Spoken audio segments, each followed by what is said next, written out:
चलो स्क्रीन सबको दिख रही है? दिख रही है बड़ी। चलो तो इसमें आपका MCQ पहले डिस्कस कर लेते हैं ना।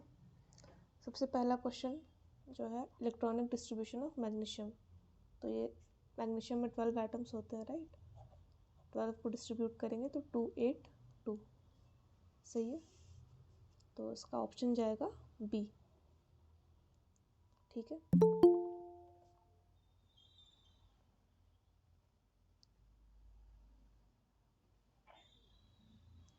फिर आपका क्वेश्चन है सेकंड क्वेश्चन कि Rutherford alpha scattering experiment resulted in discovery of. तो ये भी आप लोग कर लिए होंगे, हमने पढ़ा था। Electron J Thomson, proton Goldstein, nucleus Rutherford, atomic mass. तो चलो वो नहीं। देन उसके बाद फिर था number of electrons in an element. Hello, हाँ सर बताइए। एटॉमिक मास अब ये तो थोड़ा देखना पड़ेगा, but atomic mass proton neutron होता है, ये डिस्कवरी न्यूक्लियस, हाँ न्यूक्लियस किया था, ठीक है। एटॉमिक मास की डिस्कवरी बाद में हुई थी जब न्यूट्रॉन आने।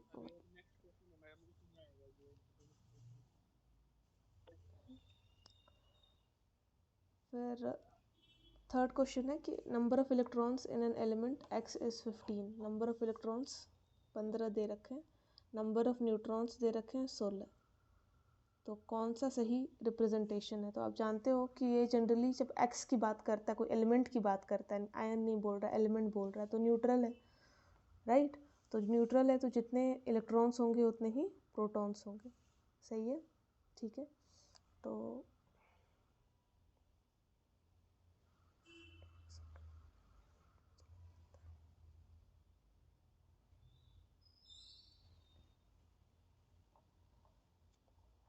ठीक है, तो इसमें इलेक्ट्रॉन्स अगर 15 हैं तो प्रोटॉन्स भी 15 होंगे, न्यूट्रॉन 16 है। तो अगर हम एक्स को रिप्रेजेंट करेंगे तो हम प्रोटॉन्स के नंबर को कहाँ लिखते हैं? नीचे, और जो मास लिखते हैं ऊपर लिखते हैं। तो मास कितना हो जाएगा? 16 + 15 कितना आएगा? 6 5 11 31। तो 31 ऊपर, ऐसे इस तरीके से लिखोगे। तो ये जो ऑप्शन में ये है वो सही है, ठीक है। तो कौन सा है देख लेते हैं।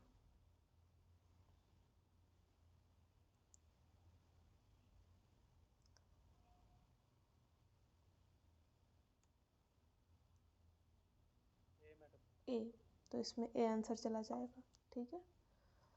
फिर फोर्थ वाला मैंने कहा था कि डाल्टन से रिलेटेड है, तो उसको आप छोड़ दीजिए, है ना, क्योंकि डाल्टन मैं बाद में बताऊंगी, इसमें सारे लॉज हैं, वो थोड़ा सा आगे एक्सप्लेन करूंगी मैं। फिर फिफ्थ में है which of the following about Rutherford's model of atom are correct, ठीक है। तो इसमें आएगा आपको, पहला बोल रहा है considered nucleus as positively charge, तो सही है। Establish that alpha particles are 4 times as heavy as hydrogen atom. तो ये पहले से ही था, ये इन्होंने स्टैब्लिश नहीं किया था, राइट, इनकी खोज थोड़ी थी ये। Can be compare to solar system, ये सही है, क्योंकि उन्होंने, मैंने बताया था ना कि रदरफोर्ड ने वही बताया था कि जैसे न्यूक्लियस सेंटर होता है, राइट, और एटम्स इसके चारों, सॉरी इलेक्ट्रॉन्स इसके चारों तरफ रिवॉल्व करते हैं। सेम उनका कंपैरिजन था सोलर सिस्टम से कि जिस तरीके से सूरज के चारों तरफ सारे प्लैनेट्स या ग्रह रिवॉल्व करते हैं। तो ये इनका बोला हुआ बात था कि can be compare to solar system. Was in agreement with Thomson model, तो ये भी गलत है बिल्कुल, क्योंकि थॉमसन मॉडल से जस्ट ऑपोजिट था, राइट, क्योंकि उन्होंने थॉमसन मॉडल को गलत बोला था जब वो बॉल वाली एग्जाम्पल दी थी, बोला था ये सब चीज़ें। तो इस चीज़ में सिर्फ थर्ड वाला करेक्ट है और फर्स्ट वाला करेक्ट है, तो 1 और 3, तो इसका भी आंसर ए जाएगा, फिफ्थ का जाएगा ए, ठीक है। क्यों? क्योंकि देखो इसमें पहला है कि considered nucleus as positive charge, तो न्यूक्लियस की खोज इन्होंने ही की थी और बताया था कि पॉजिटिव चार्ज छोटे जगह पे होता है, इसको न्यूक्लियस बोला था। तो ए तो पहला तो सही है।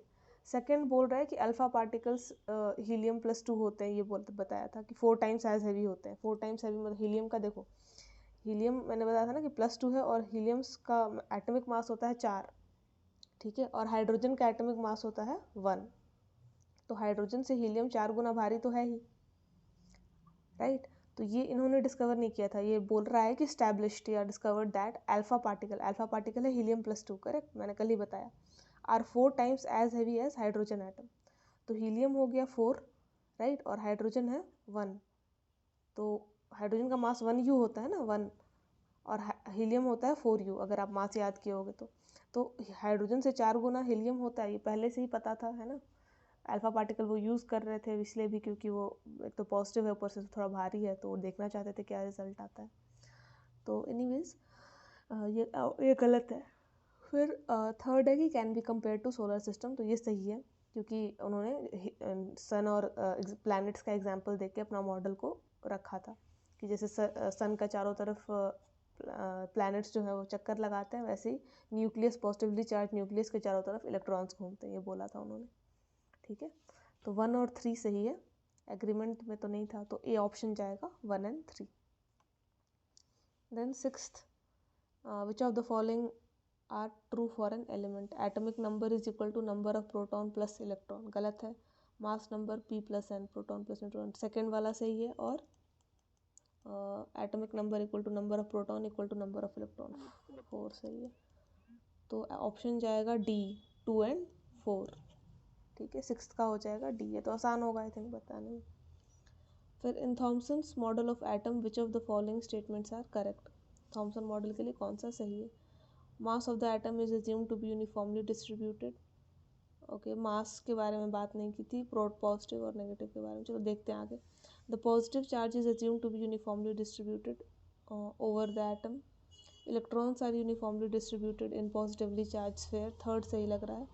Electrons attract each other to stabilise the atom, तो one mass uniformly distributed over the atom in the positively charge sphere. Negative charge है उतना ही एटम ये पॉजिटिव चार्ज होगा, इक्वल डिस्टेंस में, तो वो डिस्ट्रीब्यूशन सभी जगह, ये तीनों ही ठीक लग रहा है। The mass of atom is assumed to be uniformly distributed, okay, क्योंकि पूरा पॉजिटिव होता है, the positive charge is distributed over the atom to, and the electrons are uniformly distributed।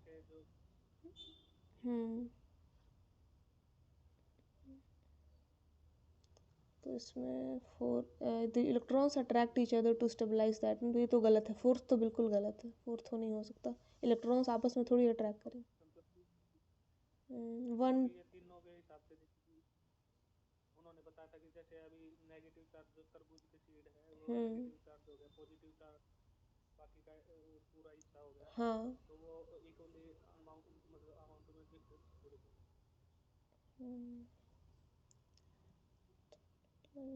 distributed over the atom, positive charge is assumed to be uniformly distributed, तो positive charge तो पूरा का पूरा sphere ही positive होता है, तो वो sphere second सही लग रहा है, थर्ड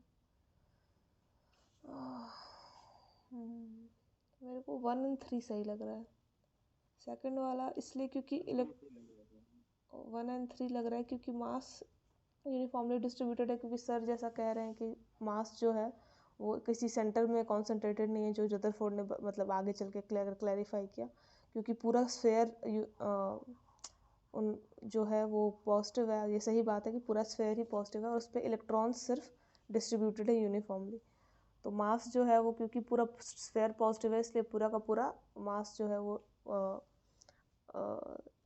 डिस्ट्रीब्यूटेड एटम के ऊपर। लेकिन उन्होंने ये नहीं बताया था उस टाइम पे, जैसे कि ये नहीं बोला गया था कि पॉजिटिव ही पूरा मास वो करता है, लेकिन हाँ यूनिफॉर्म है, पॉजिटिव चार्ज से यूनिफॉर्म ही नहीं बोला था इलेक्ट्रॉन्स का, और ये मास का मास का, वो मास में है ही नहीं वो। हाँ मास उसका पूरा है, तो 1 and 3 लग रहा है मुझे भी, क्योंकि पॉजिटिव चार्ज तो यूनिफॉर्मली डिस्ट्रीब्यूटेड नहीं हो सकता है, वो पूरा का पूरा स्फेयर ही बोला था कि पॉजिटिव होता है और उसमें इलेक्ट्रॉन्स होते हैं, तो क्योंकि पूरा स्फेयर है तो मास आप ले लोगे कि हाँ भाई मास जो है वो पूरे एटम के ऊपर है। बाद में इसको बताया था रदरफोर्ड ने कि देखो जो मास होता है वो न्यूक्लियस में होता है, क्योंकि वो टकरा के वापस आने वाली चीज़ से, राइट।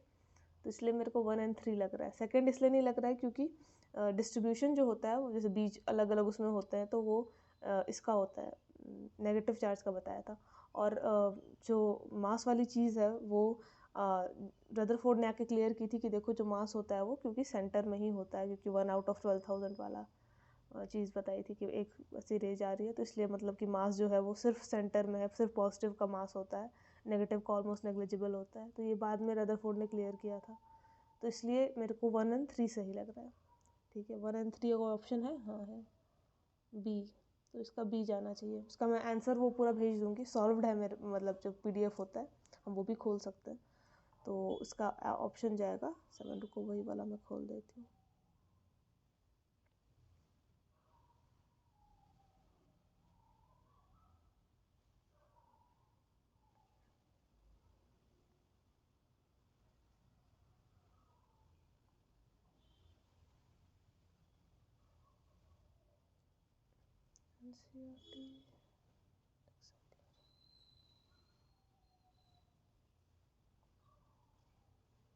ये मैं सेंड भी कर देती हूँ ग्रुप पे, ताकि आप लोग के पास भी रहे।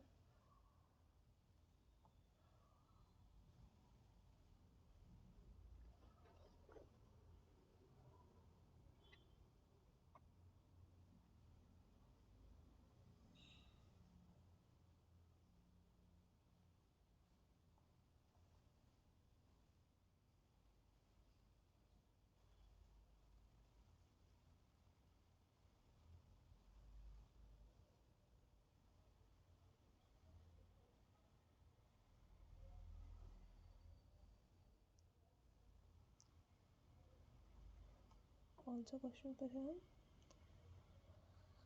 थॉमसन्स मॉडल वाला इसने दे रखा है 1, 2 और 3 दे रखा है, ए आंसर दे रखा है। ये लग नहीं रहा मुझे, बट होना चाहिए। Thomson propose that negatively charge positive charge plus wrong statement.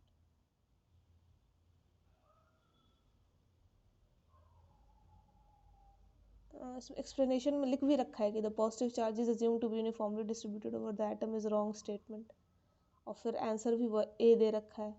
तो 7th का आई थिंक कस में सही कर लो। 7th का देखो जाएगा बी, 1 और 3। ठीक है, क्योंकि एक्सप्लेनेशन पढ़िए, एक्सप्लेनेशन में लिख रखा है थॉमसन प्रपोज्ड, ये लिख रहा होगा आप लोगों को। Thomson propose that negatively charge electron are established by positively charge protons in nucleus, stabilised by, sorry हाँ स्टेबलाइज्ड बाय, तो वो ठीक है। The positive charge is assumed to be uniformly distributed over the atom is wrong statement and other statements are part of Thomson model. तो इसमें solution में A answer नहीं जाएगा, गलत है, बी जाएगा। 7th का होगा बी, 1 और 3 सही है जो हम लोग बोल रहे हैं। ठीक है, इसने एक्सप्लेनेशन सही दे रखा है, बट जो सोल्यूशन दे रखा है ए 1, 2, 3 लिख दिया है, उसका बी 1 और 3 होना चाहिए। ठीक है, सेकंड वाला गलत है, जो स्टेटमेंट है ये जो पॉजिटिव चार्ज वो गलत है। तो 7th का बी जाएगा। ठीक है, इसको सही कर लेना। फिर 8th का है Rutherford's alpha scattering experiment showed that electrons have negative charge. तो ये इलेक्ट्रॉन नेगेटिव चार्ज होता है, थॉमसन ही बता के चले गए थे, ये गलत है। डिस्कवरी जब की थी इलेक्ट्रॉन की तब। The mass and positive charge is concentrated in the nucleus, सही है। न्यूट्रॉन एग्जिस्ट, न्यूट्रॉन की डिस्कवरी बहुत बाद में हुई थी, 1930 में चैडविक ने की थी। रदरफोर्ड के टाइम पे न्यूट्रॉन कुछ नहीं था, उस टाइम डिस्कवर नहीं था। Most of the atom is empty, तो उसमें से कौन कौन सा सही है? तो आपका 2 और 4 जाना चाहिए, 2 और 4 बी, देखो आंसर बी है। ठीक है, तो 8th का बी हो गया। फिर 9th कि ion of an element has 3 positive charge, mass of an atom is 27, the number of neutrons is 14, the number of electrons पूछ रहा है। ठीक है, तो ये हो जाएगा, एक आयन है जिसके पास, हाँ तो पॉजिटिव x + 3, आप इसको जब लिखोगे तो +3 कैसे आया होगा? जब 3 इलेक्ट्रॉन का लॉस हुआ होगा। मास नंबर 27 दे रखा है, ऊपर लिख देना है आइडेंटिटीज़ की, एटॉमिक नंबर कितना है, नंबर ऑफ न्यूट्रॉन्स दे रखा है 14, तो 14 न्यूट्रॉन्स दे रखा है, और मास नंबर, तो क्या करोगे नंबर ऑफ प्रोटॉन्स निकालने के लिए? 13 आ जाएगा, माइनस करोगे तो प्रोटॉन्स 13 आ गए, और 3 इलेक्ट्रॉन का लॉस हुआ है, तो 13 में से 3 घटा दोगे तो 10 आएंगे। तो सोल्यूशन भी आपको दे रखा है, आप चाहो तो देख सकते हैं। ठीक है, हमने बहुत सारे ऐसे क्वेश्चन कर रखे हैं, तो आई डोंट थिंक दिक्कत आनी चाहिए। ठीक है, किसी को है तो पूछ लेना मुझसे। ठीक है, 9th का हो गया बी, 10 आएगा, नीचे में एक्सप्लेनेशन दे रखा है, आप देख लेना सोल्यूशन। फिर 10th का Mg + 2 पूछ रहा है कि इसमें से आइडेंटिफाई करो कि कौन से हैं, ठीक है। तो मैग्नीशियम में न्यूट्रॉन और प्रोटॉन 12-12 होते हैं, ये पता है सबको। एटॉमिक नंबर 12 होता है, एटॉमिक मास 24 होता है, तो यानी 12 प्रोटॉन है, 12 न्यूट्रॉन है, P+N 24 आता है, ठीक है। तो बाकी बी और सी तो ऐसे ही कट गए, क्योंकि देखो इसमें प्रोटॉन 10 दे रखा है, इसमें न्यूट्रॉन 10 दे रखा है, तो ये दोनों तो ऐसे ही गलत हो गए। ए और डी में से हमें डिसाइड करना है, ठीक है।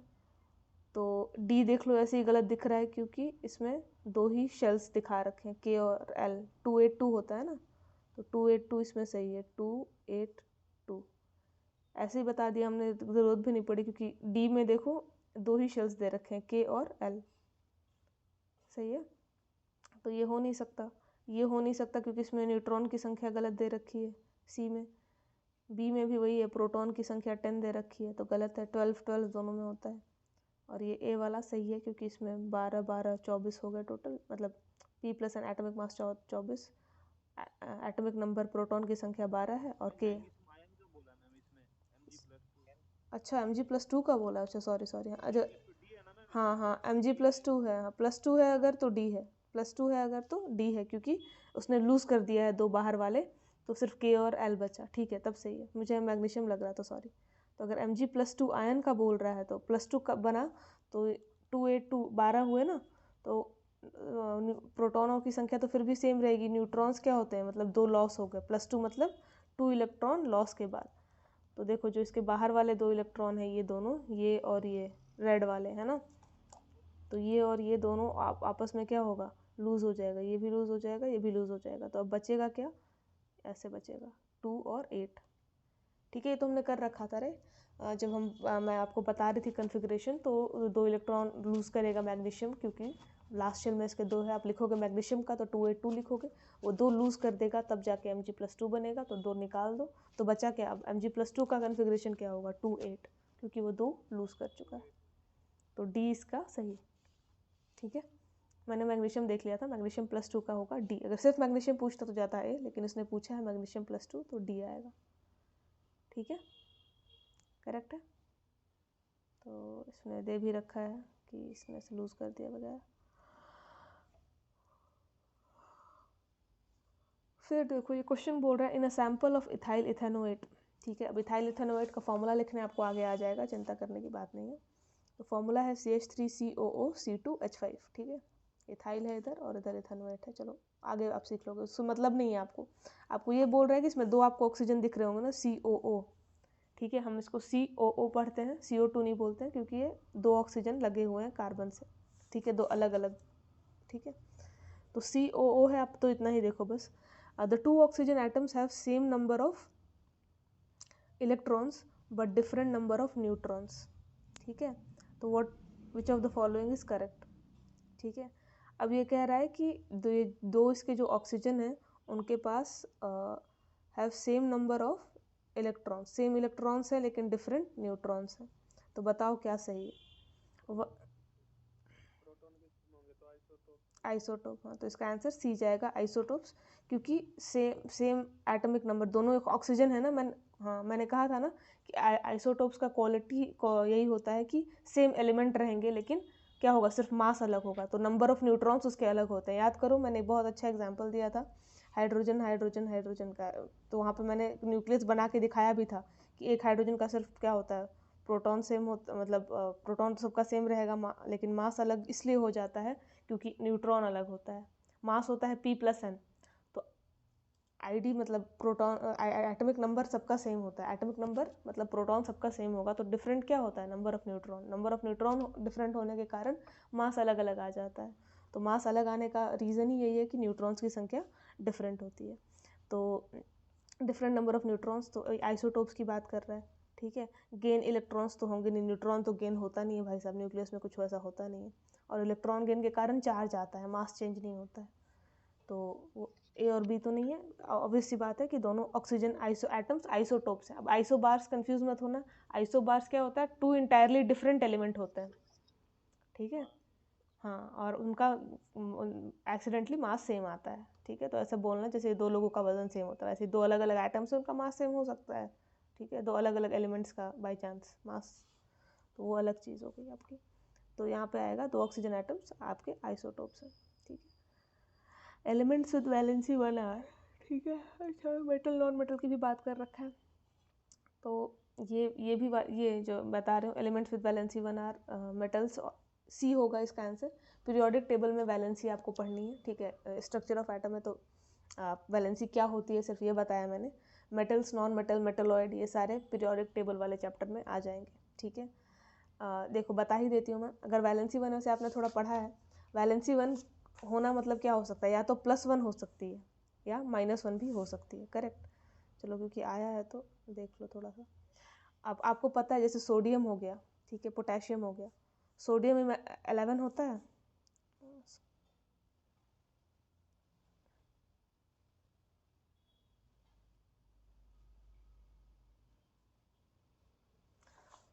तो सोडियम 11 होता है, पोटेशियम मान लो 19। सोडियम का अगर आप कन्फिग्रेशन लिखते हो तो क्या लिखोगे, 2 8 1, ठीक है। पोटेशियम का लिखोगे तो क्या लिखोगे, 2 8 8 1, सही है, ठीक है। ये लूज़ करेगा, ये भी लूज़ करेगा, ये हमने देखा था, करेक्ट, ठीक है।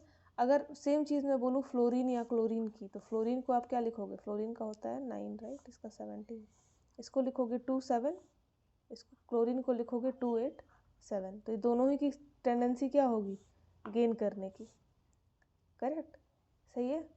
तो सोडियम जब बनाता है तो Na+1 बनाता है, या पोटेशियम भी +1 बनाता है। जब फ्लोरीन या क्लोरीन बनाएगा तो -1 बनाता है। वैलेंसी अगर मैं बोलूँगी सोडियम या पोटेशियम दोनों की ही क्या होगी, 1। और अगर मैं फ्लोरीन क्लोरीन की बात करूँ तो दोनों की वैलेंसी, इसकी भी वैलेंसी में क्या बोलूँगी, 1। वैलेंसी को तो 1 ही बोलते हैं, चार्ज के साथ नहीं बोलते हैं। हाँ, जब आयन की बात करेंगे तो -1 और ये +1, ठीक है। तो जिसकी वैलेंसी देखो, जो भी एलिमेंट जो होगा वो लूज़ करता है इलेक्ट्रॉन्स, तो उसको मेटल्स बोलते हैं। तो मेटल्स भी 1 वैलेंसी के हो सकते हैं, और जो बाहर से गेन करता है उसको नॉन मेटल्स कहा जाता है, तो नॉन मेटल्स भी हो सकते हैं, ठीक है। ये चीज़ आगे चल के पीरियोडिक टेबल में आपकी मैं बहुत क्लियरली बताऊंगी, लेकिन अभी के लिए एक एग्जांपल दे दिया मैंने कि देखो कोई भी, वैसे +2 वाले को भी देख लो, अगर मैग्नीशियम देखोगे 282, अगर कैल्शियम देखोगे 2882, सही है। दोनों ही क्या प्रेफर करते हैं, इलेक्ट्रॉन्स लूज़ करना।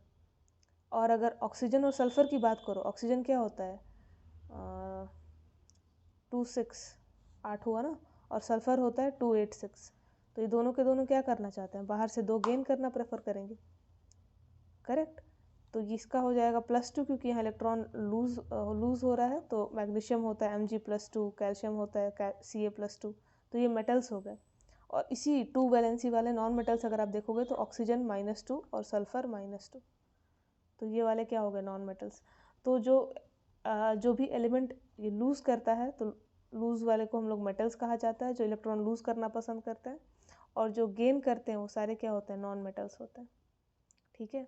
तो वैलेंसी इनकी 2 हुई, तो +2 वाले हो गए मेटल्स और -2 वाले हो गए नॉन मेटल्स।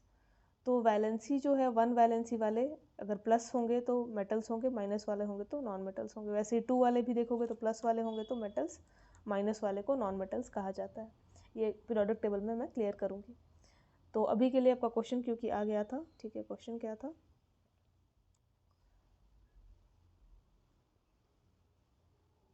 कि बताओ एलिमेंट्स विद वैलेंसी 1 आर, तो दोनों हो सकते हैं, +1 वाले मेटल्स होते हैं, -1 वाले नॉन मेटल्स, तो सी जाएगा, आइदर मेटल्स और non metal. Elements of positive valency, it is a metal with, if element show negative valency it will be non metal. तो यही बात है कि जो कितने कटायंस बनेंगे, मतलब जो भी लूज़ करता है इलेक्ट्रॉन तो प्लस बनाता है, तो लूज़ करने वाले इलेक्ट्रॉन मेटल्स होते हैं, जो भी हो, +1 +2 +3 सारे मेटल्स होंगे। और जो नॉन मेटल्स होते हैं वो हमेशा -1 -2 -3, ठीक है। तो ये आपको ध्यान रखना है, ठीक है। पीरियोडिक टेबल का वैसे क्वेश्चन है। The first model of atom was given by, तो ऑब्वियसली बात है कौन दिया था, J.J. Thomson, correct. थॉमसन का एटॉमिक मॉडल पहला था ना, फिर रदरफोर्ड आया, फिर नील बोर आया, फिर क्वांटम मैकेनिकल, ठीक है। तो ये एन एटम विथ 3 प्रोटॉन, देखो फिर से वैसे क्वेश्चन आ गया, 3 प्रोटॉन है, 4 न्यूट्रॉन है, न्यूट्रॉन की संख्या लिख लो 4, विल हैव वैलेंसी ऑफ, अच्छा वैलेंसी पूछ रहा है, तो वैलेंसी हम निकालने के लिए हम क्या करते हैं, इलेक्ट्रॉनिक कन्फिग्रेशन। तो इलेक्ट्रॉनिक कन्फिग्रेशन का न्यूट्रॉन से पहली बात तो कोई लेना देना नहीं है, तो न्यूट्रॉन से तो कोई मतलब नहीं है हमें। हमें मतलब किससे है, हमें मतलब है प्रोटॉन से, करेक्ट। तो 3 प्रोटॉन हैं, तो आप जानते हो कि न्यूट्रल स्टेट में प्रोटॉन जितने होते हैं उतने ही इलेक्ट्रॉन है, क्योंकि एटम की बात कर रहा है, आयन की बात नहीं कर रहा है, राइट।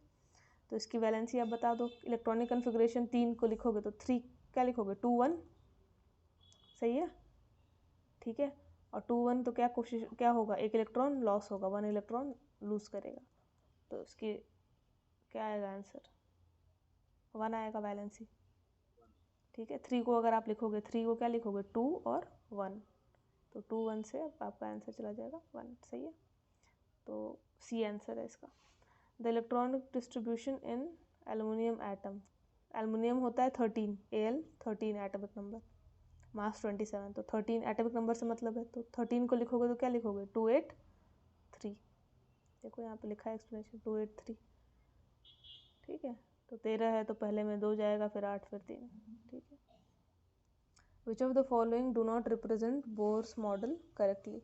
तो इसमें बोर मॉडल अब बोल रहा है, तो इसका मतलब क्या पूछ रहा है कि कैपेसिटी पूछ रहा है कि के में सिर्फ 2 होने चाहिए, एल में 8 हो सकते हैं, एम में 18 हो सकते हैं, लेकिन कैल्शियम तक 8 रहता है, 288 होता है फिर आगे। तो इसमें वही देख लेना कि किस में फॉलो हो रहा है। तो इसमें 2 हैं, इसमें 1 2 3 4 5 है, तो 2 5 है, अच्छा ओके, कहाँ चला गया, हाँ फिर ये बी गलत है पूरी तरीके से। के में 1 2 3 4 दिखा रखा है, देखो, जो पॉसिबल नहीं है। इसमें 1 2, इसमें 1 2 3 4 5 6 7, सी हो सकता है फिर इसमें 1 2 1 2 3 4 5 6 7 8 9, तो डी बिल्कुल नहीं हो सकता है, सी हो सकता है और ए हो सकता है। तो इनकरेक्ट पूछ रहा है, करेक्ट पूछ रहा है, एटम करेक्टली पूछ रहा है, तो इसमें जाएगा आंसर ए और सी। तो मतलब ए और सी, 1 और 3, 1 एंड 3, ऑप्शन ही नहीं है क्या इसमें। The following do not represent, वही मैं बोल रही थी, क्वेश्चन पढ़ना ज़रूरी होता है। क्या पूछ रहा है देखो, विच of the following do not represent, मैं करेक्टली इनकरेक्टली देख रही थी, ये बोल रहा है कि नहीं रिप्रेजेंट करता है, आगे डू नॉट लिखा हुआ है ना, तो गलत पूछ रहा है। Which of the following do not represent Bohr model of atom correctly, तो कौन सा सही नहीं है यही पूछ रहा है, ठीक है। तो सॉल्यूशन क्या हो जाएगा, 2 and 4, ठीक है। इसका बी 2 गलत है, 4 गलत है, हमने पहले ही बता दिया था। फिर 17 पे आओ, विच of the following statement is always correct, कौन सा हमेशा जो स्टेटमेंट है वो सही है। An atom has equal number of electron and proton, बिल्कुल सही बात है। An atom has equal number of electron and neutron, ये हमेशा सही नहीं है। An atom has equal number of proton and neutrons, ये भी ज़रूरी नहीं है। An atom has equal number of electron proton and neutron, तो ये भी सही नहीं है। तो ए सही है, atom has equal number of electron and proton. Neutral state में एटम के पास ई और इलेक्ट्रॉन और प्रोटॉन की संख्या इक्वल होती है, तो ये लिखा है an atom is electrically neutral because the number of protons is always equal to number of electrons, तो 17 का जाएगा A. Atomic models have been improved over the years, arrange the following in chronological order. तो पहले Thompson आए थे, फिर bore आए थे, फिर रदरफोर्ड आए थे, तो 2 3 1 ऐसे जाएगा, हाँ सी 2 3 2 1 3, सॉरी हाँ 2 1 3, ठीक है। पहले थॉमसन, फिर रदरफोर्ड, फिर बोर। तो फिर शॉर्ट आंसर हैं आपके, is it possible for the element to have 1 electron 1 proton no neutron, हाँ हाइड्रोजन में ऐसा होता है, ठीक है। Right any 2 observation which support the factor atom are divisible, ठीक है। तो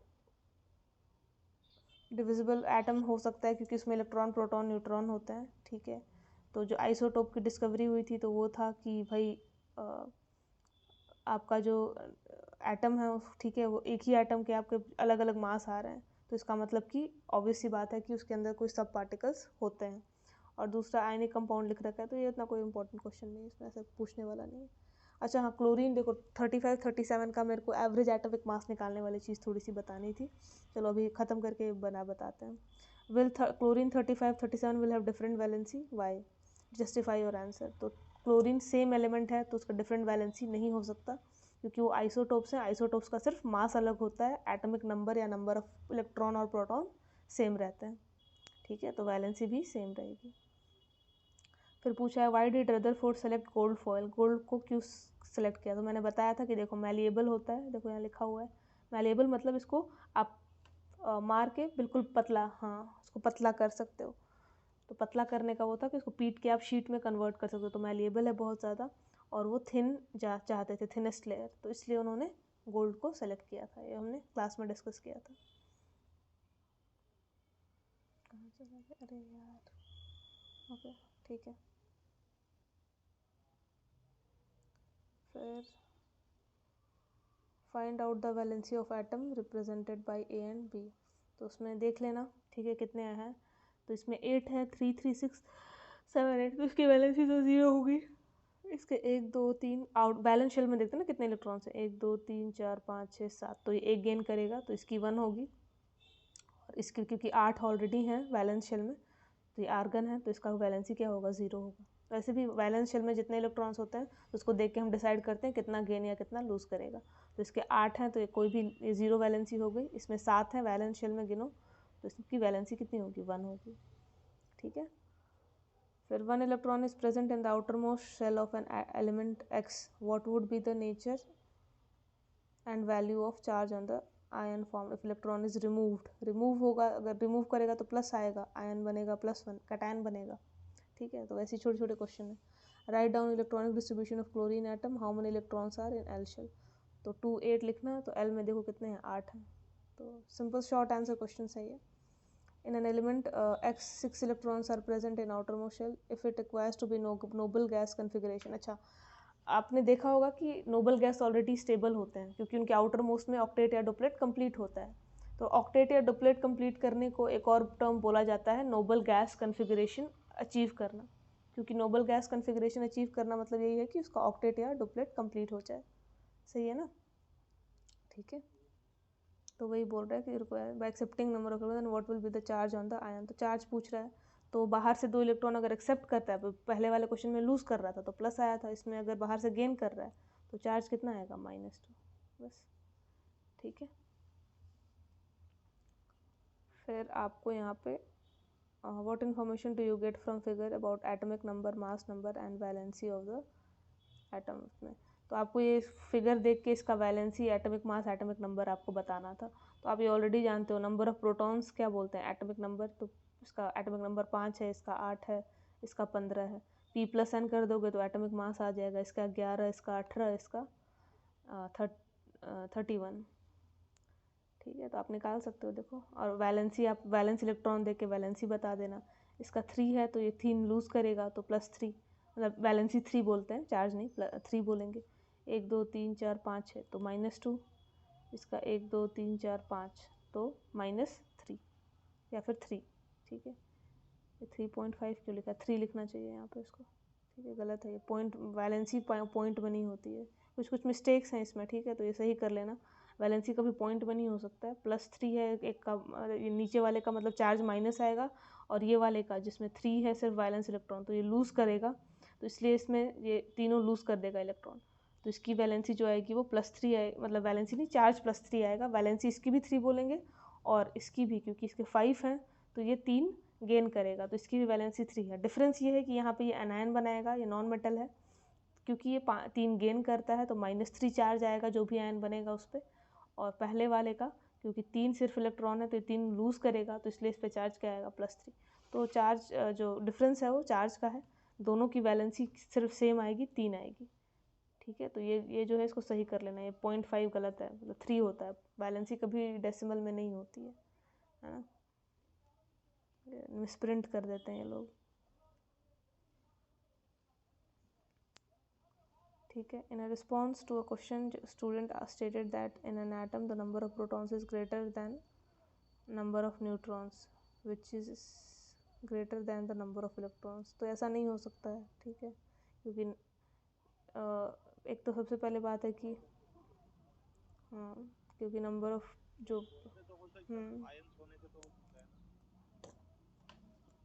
हाँ आयंस होने से आयंस होने से भी number of protons is greater than number of neutrons, ये जनरली नहीं होता है, और विच is greater than number of electron. Ions भी, हाँ, और अगर आयंस भी बन, इलेक्ट्रॉन से तो ज़्यादा हो सकता है बट उनसे, हाँ, न्यूट्रॉन से ज़्यादा नहीं हो सकता। न्यूट्रॉन हमेशा, ठीक है, या तो प्रोटॉन के बराबर रहता है तो कम रहता है। तो इलेक्ट्रॉन से ज़्यादा प्रोटॉन हो सकता है लेकिन न्यूट्रॉन से ज़्यादा नहीं होता है, ठीक है। Will be always less than और equal to number of neutrons, ये होता है, ठीक है। प्रोटॉन और न्यूट्रल है तो प्रोटॉन्स जो होंगे और इलेक्ट्रॉन्स इक्वल होते हैं। हाँ, आयंस होता, अगर आयन लिखा रहता है तो फिर वो उसका होता है डिफरेंस, लेकिन ऐसे न्यूट्रल एटम में इलेक्ट्रॉन प्रोटॉन बराबर होते हैं, और जो प्रोटॉन की संख्या होती है वो न्यूट्रॉन्स के या तो बराबर होती है या तो इक्वल कम होती है, ऐसा होता है, ठीक है। फिर पूछ रहा है calculate the number of neutrons present in x which is ऐसे 31 15। तो आप न्यूट्रॉन्स दोनों में से यहीं पे माइनस करके यहीं पे निकाल देना, 31 माइनस 15, तो वही किया होगा, देखो, ठीक है, तो 16 आ रहा है, ठीक है। फिर आपको उसके डिस्कवरी, देखो साइंटिस्ट वाला एक दे रखा है जिसमें आपको मैच करना है ताकि आपको ध्यान हो जाए। तो अर्नेस्ट रदरफोर्ड का क्या जाना चाहिए, न्यूक्लियस का कॉन्सेप्ट 3 जाना चाहिए, ऐसे ही है, ऐसे मिलेगा ये। थॉमसन हो गया क्या, डिस्कवरी, हाँ, डिस्कवरी ऑफ इलेक्ट्रॉन्स हो गया, है ना। जे थॉमसन ने 2 चीज़ें की थी, तो मॉडल अगर रहता वाटरमेलन मॉडल तो वो करते, नहीं तो डिस्कवरी ऑफ इलेक्ट्रॉन्स। डाल्टन ने इंडिविजिबिलिटी ऑफ एटम, ये तो बोला था डाल्टन कि एटम को डिवाइड नहीं कर सकते हैं, जो कि गलत निकला था, तो डाल्टन का 1 जाएगा। नील बोर का हो गया स्टेशनरी ऑर्बिट्स, ये बताया था मैंने। स्टेशनरी ऑर्बिट क्या होता है, ये भी देखो, ये भी क्वेश्चन आया था कि नील बोर ने स्टेशनरी ऑर्बिट का कॉन्सेप्ट दिया था। ये थोड़ा सा आगे स्टेशनरी ऑर्बिट बताती मैं 12th वाले पार्ट में। स्टेशनरी ऑर्बिट मतलब होता है, स्टेशनरी मतलब स्टेबल, राइट। तो स्टेशनरी ऑर्बिट हम उनको बोलते हैं जब, जो जैसे मैंने कहा था कि जो एटम्स, जो इलेक्ट्रॉन्स होते हैं वो अपने वही इलेक्ट्रॉन्स वहाँ जाते हैं जो उतनी एनर्जी से रिवॉल्व करते हैं, और वो ऑर्बिट्स की एनर्जी क्या होती है, फिक्स्ड होती है। तो ऐसे ऑर्बिट्स को आप बोलते हो स्टेशनरी ऑर्बिट। जब इलेक्ट्रॉन रिएक्शन स्टार्ट करता है, जब लेन देन होना शुरू होता है, जब, ठीक है, जंप करता है इलेक्ट्रॉन, तो अपने से अगर ज़्यादा एनर्जी वाले में जाता है तो उसको एक्साइटेड स्टेट बोलते हैं। और जो जहाँ रहता है ऑलरेडी, मतलब जब इलेक्ट्रॉन अपने नॉर्मल स्टेट में है तो उसको ग्राउंड स्टेट कहा जाता है। और ग्राउंड स्टेट वाले जितने ऑर्बिट्स हैं जो अपने नॉर्मल एनर्जी लेवल पे हैं, इलेक्ट्रॉन्स अपने अपने सिस्टम में है, स्टेबल है, तो वो सबको स्टेशनरी ऑर्बिट कहा जाता है। तो ये जब मैं आगे बताऊंगी, जब हम लोग सेकेंड वाला पार्ट इसका शुरू करेंगे 11th-12th वाला, तो वहाँ पे बताऊंगी।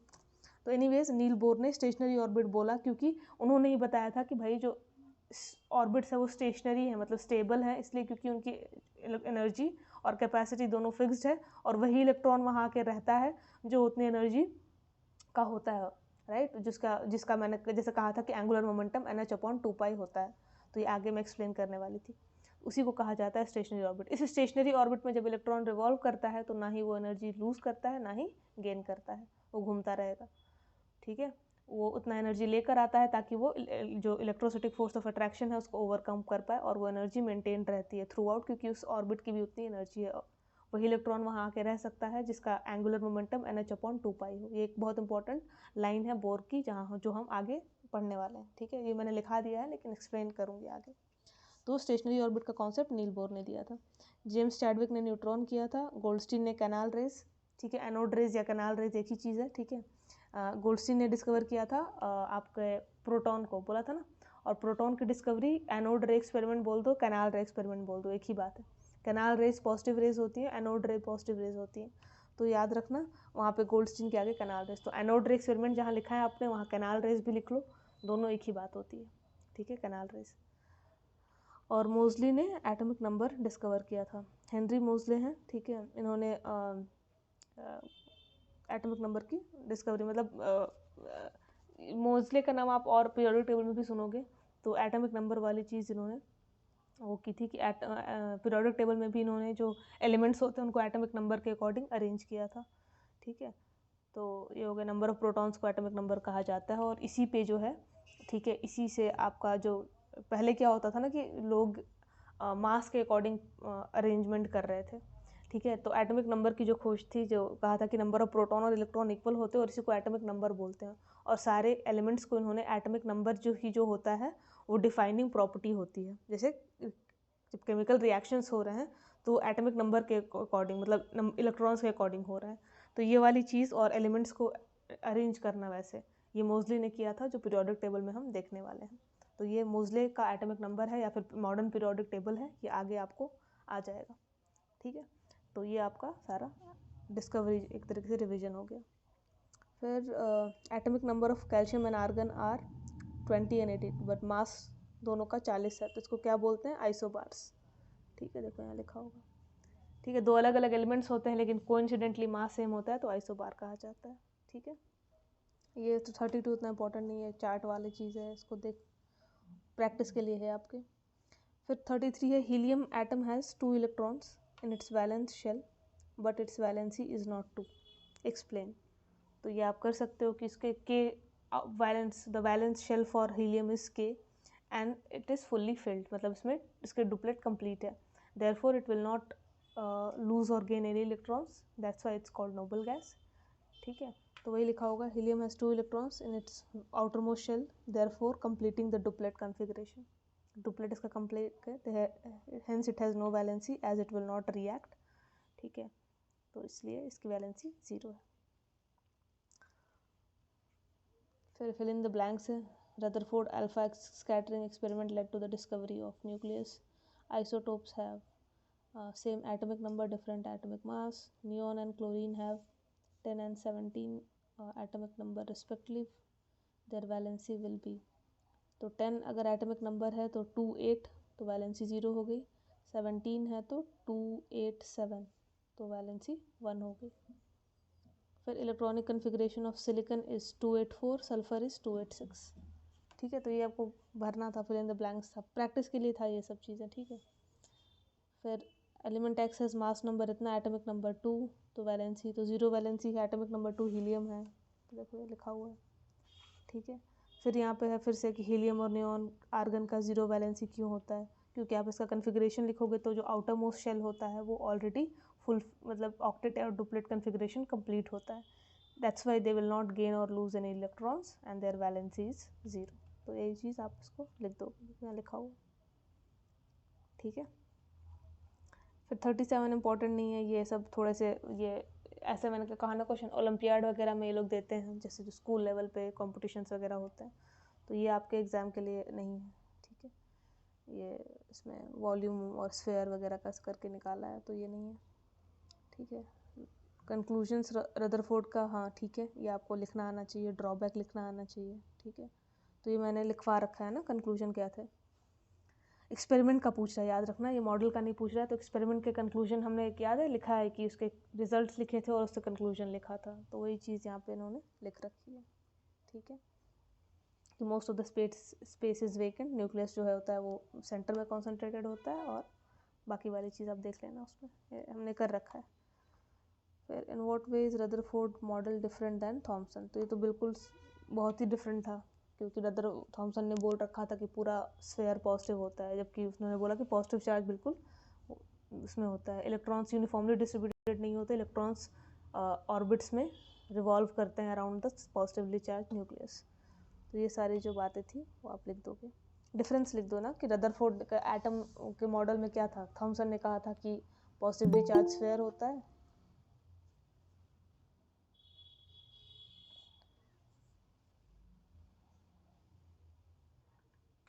ठीक है, ये हो जाएगा ना, डिफरेंस लिखना दोनों के बीच में। आप ये जो आंसर्स हैं ज़रूरी नहीं है कि इसके पढ़ो, आप अपने खुद के आंसर्स भी आप लिख सकते हैं, जैसे हमने नोट्स में लिखा है, ज़्यादा अच्छा लिखा है।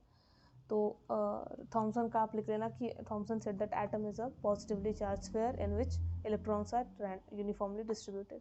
रदरफोर्ड ने कहा था कि जो the nucleus of the atom is positively charge and the electrons revolve around this nucleus. ठीक है, ये दोनों में मेन जो डिफरेंस था वो यही था। ठीक है, और थॉमसन में मास जो होता था वो यूनिफॉर्म, वो भी पूरा डिस्ट्रीब्यूटेड था स्फेयर पे, जबकि रदरफोर्ड ने बोला कि मास of the atom is concentrated in the nucleus. ठीक है, तो ये वाली चीज़ आप लिख सकते हो। थॉमसन ने अपने उसको वाटरमेलन से कंपेयर किया था, तो रदरफोर्ड ने किससे कंपेयर किया था, सोलर सिस्टम से कंपेयर किया था, कि जो सेंटर है सूरज है, तो वैसे न्यूक्लियस है और उसके चारों तरफ इलेक्ट्रॉन डिस्कवर कर। तो 3 हमने ऐसे डिफरेंसेस बोल दिए। एक तो उनका डेफिनेशन जो मेन था एटम का वो, दूसरा उन्होंने मास का बोला था कि सेंटर में है, इसने कहा था कि मास थॉमसन का था कि मास पूरे जगह पे होता है क्योंकि पूरा पॉजिटिव है तो। और इन्होंने अपने वाटरमेलन या पम्पकिन पाई से कंपेयर किया था, इन्होंने अपना मॉडल को सोलर सिस्टम से कंपेयर किया था। आप डायग्राम भी बना सकते हो दोनों का, तो डिफरेंस आप लिख सकते हो। इतना तो पढ़ लिया है। फिर ड्रॉबैक पूछा है कि रदरफोर्ड का ड्रॉबैक क्या था, ये भी मैंने लिखवा रखा है, ठीक है, कि Rutherford model could not explain the stability of electrons revolving around the nucleus, कि न्यूक्लियस में वो रिवॉल्व कैसे कर रहे हैं इलेक्ट्रॉन्स और स्टेबल कैसे हैं रिवॉल्व करते टाइम, ये बता नहीं पाए थे, ठीक है। तो the revolving electrons would lose energy because of the positively charge, because of the electrostatic force of attraction between the positively charge nucleus and the negatively charge electron. Eventually the electron will lose its energy and fall into the nucleus, वही वे लिखा है, ठीक है। तो atom ऐसे collapse कर जाएगा, ऐसे नहीं रहेगा। तो उसी चीज़ को इन्होंने लिखा है अपने लैंग्वेज में, हमने अपने लैंग्वेज में लिखा है। अब जैसे चाहे आपको लिखना आना चाहिए ये सब चीज़ें, ठीक है। देखो ये दिखाया भी है कि continuous loss of energy by revolving electron, कि इलेक्ट्रॉन यहाँ है लेकिन वो एनर्जी लूज करता हुआ क्योंकि इसको अट्रैक्ट कर रहा है लगातार, तो उसको ओवरकम कैसे हो रहा है, ठीक है। तो स्टेशनरी ऑर्बिट का यहाँ पे कॉन्सेप्ट नहीं था, बाद में बोर आया, उन्होंने कहा कि देखो सारे जो शेल्स होते हैं उनके और उनका एनर्जी और कैपेसिटी फिक्स्ड होता है, वही इलेक्ट्रॉन्स उसमें आते हैं जो उतना एनर्जी लेकर आते हैं, उसमें घूमते रहेंगे और एनर्जी का लॉस या गेन नहीं होता है, इसी को स्टेशनरी ऑर्बिट कहा जाता है। ये इलेक्ट्रॉन्स जो है ओवरकम कर लेते हैं इलेक्ट्रोस्टैटिक फोर्स ऑफ अट्रैक्शन, ठीक है। ये मैं बताऊँगी आगे, चलो ठीक है, ये तो पढ़ा हुआ है, ठीक है। पोस्टुलेट्स ऑफ बोर, तो बोर का हमने बताया था, ठीक है, कि KLMN बोला था इनको, है ना। फिर देखो ये 2 ही लिखा है हमने, 4 लिख रखे हैं, तो आपको पूरा लिखना आना चाहिए 4 के 4, ठीक है। फिर गोल्ड फॉयल, ये 43 भी उतना इम्पोर्टेंट नहीं है, ठीक है। 42 में क्या बोल रहा है, electronic distribution sodium ion, sodium atom आपको दिखाना है, एटॉमिक नंबर। तो वही आपको सोडियम में 281 होगा, इसका 28 होगा जब आयन बन जाएगा, तो वही दिखाया है, ठीक है। ये वाला 43 छोड़ देना, ये कुछ ऐसा है नहीं, ठीक है, डिफ्लेक्शन और एक्सपेरिमेंट वाले पे बेस्ड। तो ये आपका यहाँ पे स्ट्रक्चर ऑफ एटम हमने देखा। फिर मैंने एक आपको सॉल्व करने के लिए दिया था, ये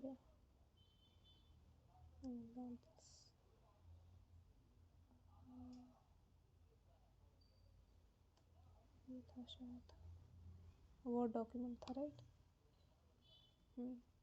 ये NCERT के इंटेक्स्ट क्वेश्चंस हैं, तो इसमें भी कई सारे वही वाले हैं, ठीक है। ये हो गया था, ये तो सेम वही है, 10 इलेक्ट्रॉन्स वाला क्वेश्चन है। इलेक्ट्रॉनिक डिस्ट्रीब्यूशन आपको लिखना है सोडियम और कार्बन एटम्स का।